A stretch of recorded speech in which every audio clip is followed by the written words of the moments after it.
Hey everybody, I'm Grandmaster Ben Feingold. This is 5 Minutes with Ben, and I'm Ben. We're going to look at I think it was a bullet game. We don't look at bullet games too often on 5 Minutes with Ben. White is Praggnanandhaa, obviously very good at bullet, and possibly even better at bullet is Daniel Naroditsky. This was played last year on chess.com. It says the name of the event is Bullet Chess Winners. I've never heard of that. Anyway, this was played about 9 months ago.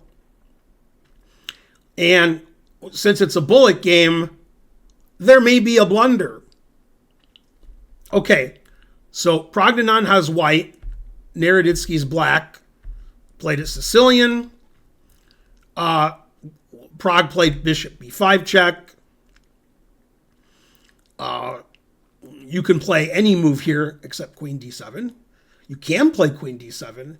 In fact, if you're going to play queen d7, which I don't recommend, then I do recommend you do it in a bullet game, not in a slow game. Okay, so he played knight d7, and Prague played d3. Naroditsky attacked the bishop, traded, knight c3. So far, the game is pretty boring, especially for a bullet game. Knight f6, castles, e6, h3. Oh, so slow. Bishop e7. Now, Praggnanandhaa, since he decided early in the game not to play d4, he's looking to play f4, gain some space on the queen side. So after he put it in h with h3, he put it in h again with knight h2. And the point of knight h2 is just to play f4. And if you don't believe me, after bishop c6, Praggnanandhaa played f4. Okay, so before white gets too big of a space advantage on the king side, Naroditsky decided to attack in the center with d5. Obviously, opening up the center favors the bishops.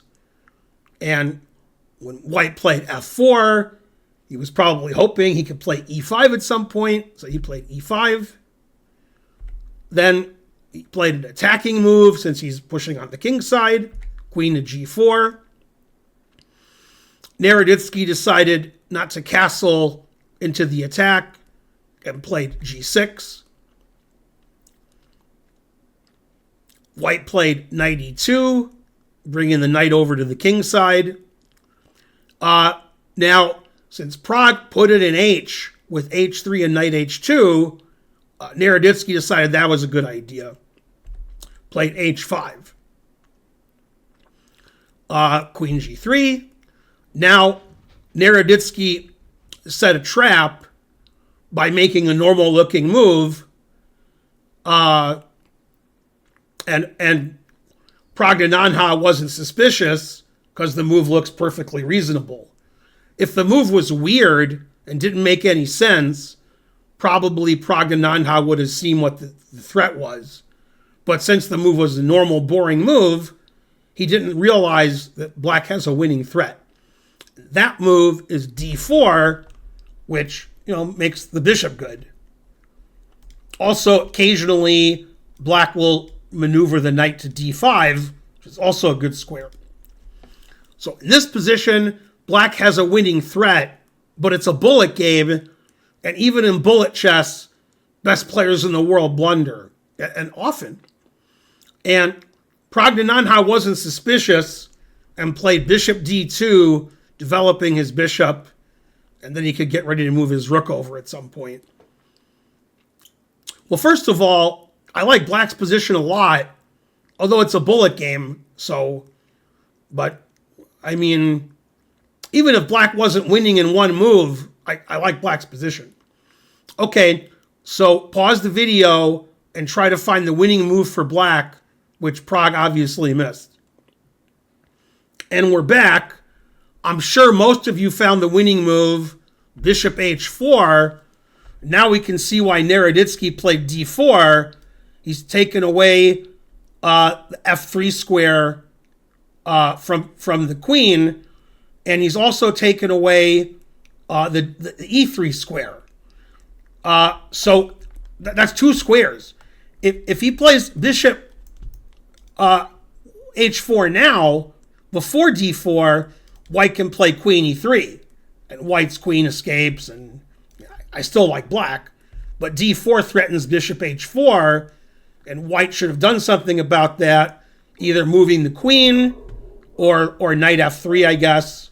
Either move is fine, but he didn't see it, and after bishop h4, in just 15 moves, Praggnanandhaa had to resign. Probably if Pragg was playing me, he wouldn't resign because he's only a queen down in a bullet game. So it's 50-50 with me. But against Naroditsky, the truth hurts. I'm Grandmaster Ben Feingold. This has been 5 Minutes with Ben. Please like and subscribe and leave a comment, and I'll see you guys next time with more 5 Minutes with Ben. Bye.